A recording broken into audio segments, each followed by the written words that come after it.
saludarlos. Mi nombre es Elvio Galati y hoy estoy aquí para presentar mi tercer libro que se llama Otra introducción al pensamiento complejo. Este libro ustedes lo pueden descargar de manera libre y gratuita de la página institucional de la Universidad Abierta Interamericana o de mi página personal elvioacademia.wordpress.com. Comenzando por los agradecimientos, querría hacerlo en primer lugar con la Universidad Abierta Interamericana porque es la que ha posibilitado, gracias a su editorial Teseo, que este libro esté hoy entre nosotros. Por supuesto también al CONICET, porque financió a través de la beca doctoral la investigación de este tema, ¿sí? Y este libro se encuentra en el campo de la epistemología jurídica y en el campo de la filosofía del derecho. ¿Por qué? Porque reflexiona acerca de la manera de hacer ciencia y porque a la vez que reflexiona sobre la investigación,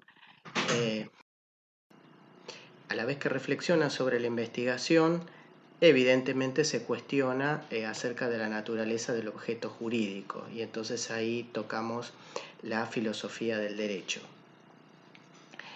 Respecto de la historia de este libro que trata sobre una investigación, comenzó en el año 2003, cuando cursaba el profesorado en la UCA, y ahí conocí el pensamiento complejo de Edgar Morin, la complejidad, y pensé que podía encontrar una relación con la obra de Werner Goldschmidt, que justamente en su libro Introducción filosófica al derecho hablaba sobre la complejidad pura, distinguiéndola de la simplicidad pura.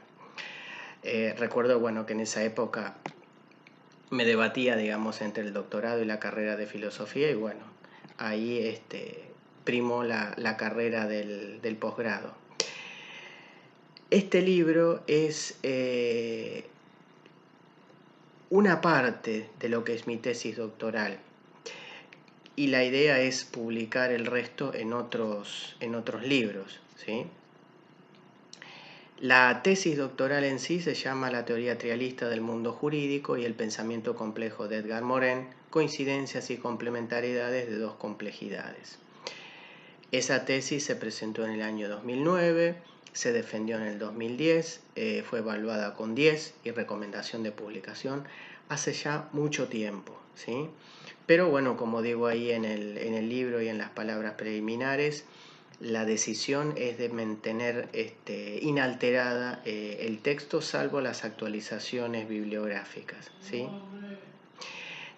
Aquí la complejidad no solo está en el título, sino que está explicada, desarrollada, ejemplificada, filosofada, comparada, pensada, aplicada y criticada. Digo esto porque hoy todo es complejo. Uno lee un libro, un artículo y siempre las apelaciones a la complejidad están a la orden del día. Para todo el mundo es complejo. Incluso a veces se termina con y es complejo, digamos. Pero entonces hay que averiguar qué significa esto de la complejidad. Esto es precisamente lo que haré en estos tomos en los que se van a publicar mi tesis doctoral. Dice Morin: el peligro esencial está en que el propio término de complejidad se convierta a la vez en el instrumento y la máscara de la simplificación.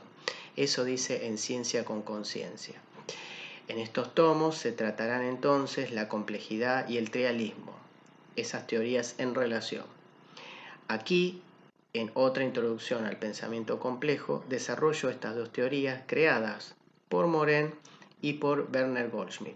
Por supuesto que pueden verse por separado, leyendo a cada uno de los autores, pero mi trabajo justamente está en relacionarlas, planteando una suerte de derecho complejo, ¿sí? En este tomo, como les decía, titulado Otra introducción al pensamiento complejo, cuento qué es la complejidad y su estrecha relación con el derecho entendido desde el trialismo. Teoría creada, como les decía, por el jurista germano-español, filósofo del derecho que vivió y pensó la complejidad que él llamó pura y que hoy es renovada filosóficamente por el pensamiento complejo, que coincide en ser moda, pero también filosofía que vino para marcar una nueva era, ¿sí? La idea de la obra es encontrar una teoría que trate de reflejar lo más fielmente posible el fenómeno jurídico. En otras palabras, es ayudar a los estudiantes de derecho, en mi rol como docente en este caso, a que sepan dónde buscar el derecho. Ahí es la idea de la fuente.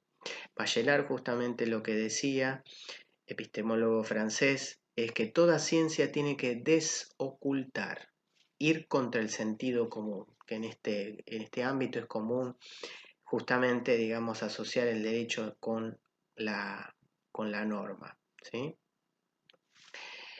El libro se llama Otra introducción al pensamiento complejo porque había que pensar un nombre distinto para cada uno de los tomos en que se va a dividir la publicación de la tesis, ¿sí? Por ello la primera parte, es decir, el primer tomo, se dedica a a presentar la complejidad de manera introductoria. Y como hay varias introducciones a la complejidad, esta no deja de ser otra más, ¿sí? Aquí en este tomo entonces se conceptualiza el pensamiento complejo, se conceptualiza el trialismo, se habla de articular, de religar ideas que son basales a la complejidad, ¿sí? Se relacionan las distintas ideas acerca de la complejidad, se la diferencia de la complicación, que es algo con lo cual se lo confunde muchas veces, ¿sí?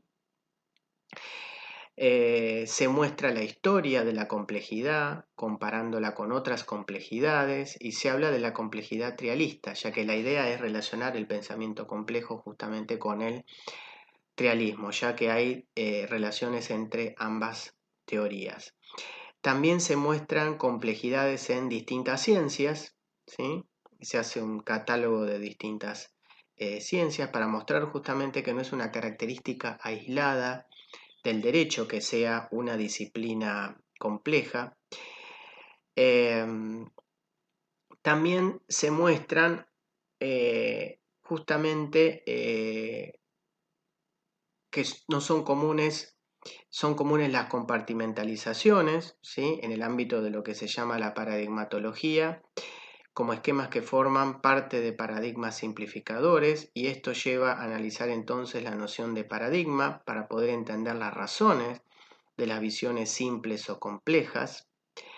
Ahí la noción de paradigma es clave para poder entender la vida y el derecho, ocultando menos y dando más participación al ciudadano, y ver qué teoría permite cada una de estas características que acabo de mencionar. Hicimos ahí en el libro un alto en la psicología educativa, porque obviamente toda rama de la ciencia es enseñada y de esa forma continúa viviendo y reproduciendo sus ventajas e inconvenientes. Por eso la necesidad entonces de calar profundo, antes a través de los paradigmas y ahora a través de la psicología educativa, comprendiendo las bases de la enseñanza y sumándolo a la enseñanza del paradigma, sea el que sea, porque luego este se transmite de maestros a discípulos y de docentes a estudiantes, estando gran parte de la clave del cambio en la psicología de la enseñanza, ¿sí? Bien, hay en la tesis también se habla sobre, en este libro se habla de la complejidad, que es hablar de las relaciones entre las dimensiones de la teoría trialista, ¿sí? Porque hablar de un fenómeno es ver cómo se va desarrollando en el tiempo y en un espacio determinados y a través de las interacciones que se van dando, en este caso, en el fenómeno en cuestión. Por eso es tan importante la idea de sistema que es desarrollada aquí. Complejidad, por eso, es tener conciencia de todos los elementos que confluyen para comprender un fenómeno y las interacciones que se dan entre ellos. Y como estamos hablando de un sistema, las propiedades nuevas que se generan a raíz de esas interacciones. Y ahí vemos cómo surgen los emergentes y las restricciones, ¿sí?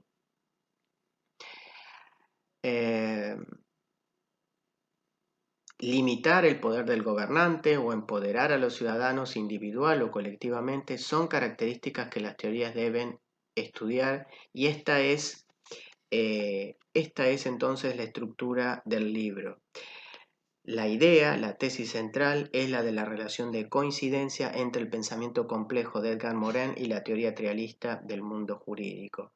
Aquella apertura teórica que Berninger Goldschmidt ya avisoraba con la calificación de su doctrina como compleja pura, en el prólogo a la cuarta edición, marcaría entonces los pasos de su proximidad filosófica con el pensamiento complejo, que tiene precisamente, y ahí está la clave de la coincidencia, todas estas características: la multidimensionalidad, la conciencia y el estudio de la contradicción, los distintos juicios que tienen que ser estudiados en una ciencia, que son los de hecho y los de valor, la ética como parte de la ciencia, ¿sí? Es decir, todo conocimiento, si pretende ser tal, no debe ser compartimentalizador ni aduanero, simple, sino que debería ser articulador, integrador, en suma complejo. Y una herramienta indispensable para poder comprender la naturaleza del conocimiento científico, porque es lo que justamente estamos nosotros haciendo ahora, es la epistemología. Y por eso también se trata en el libro como un capítulo especial la paradigmatología, como nosotros decíamos, que es el estudio de los paradigmas, valiéndose de los aportes de Kuhn, así lo explica Morin, pero retrabajando esa idea de los paradigmas, hablando de la necesidad de contextualizar los conocimientos y compararlos, ¿sí?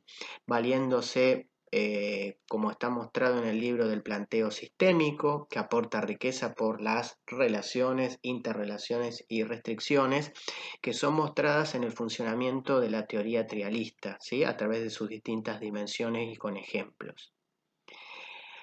¿Por qué? Porque aquello sobre lo cual no hay luz da lugar a la mayor de las arbitrariedades, la no controlada.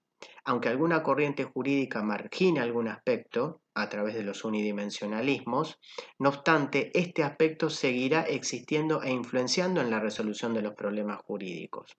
Y luego, los abogados deberán aprender en el desarrollo profesional lo que la facultad no les enseña, pero por supuesto con ningún tipo de control, digamos, sobre lo que se enseña.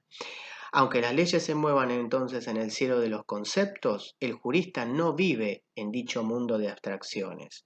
Aquellas son manipuladas por hombres que, por supuesto, pueden cometer injusticias al desarrollar sus proyectos vitales en la dimensión social, y toda teoría jurídica entonces debe tratar todos estos aspectos.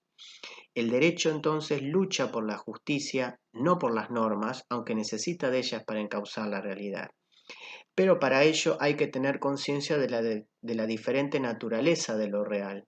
Y toda teoría debe dar cuentas de ello, sin olvidar el objetivo, que es la búsqueda de la justicia. Y acá en el libro está tratado justamente el tema de la naturaleza ontológica de la teoría trialista en relación con el pensamiento complejo, que plantea precisamente distintos niveles de realidad. De ahí la necesidad de integrar todos estos aspectos ontológicos vistos como dimensiones entre las distintas teorías y que lleva a la práctica la teoría trialista del mundo jurídico.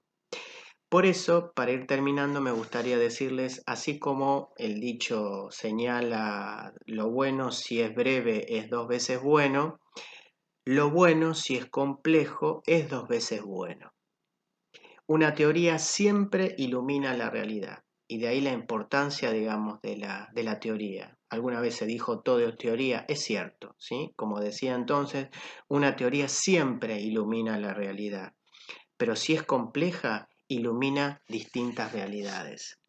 Espero que este libro les guste. Recuerden que lo pueden descargar de manera gratuita de elbioacademia.wordpress.com y bueno, nos vemos en la próxima.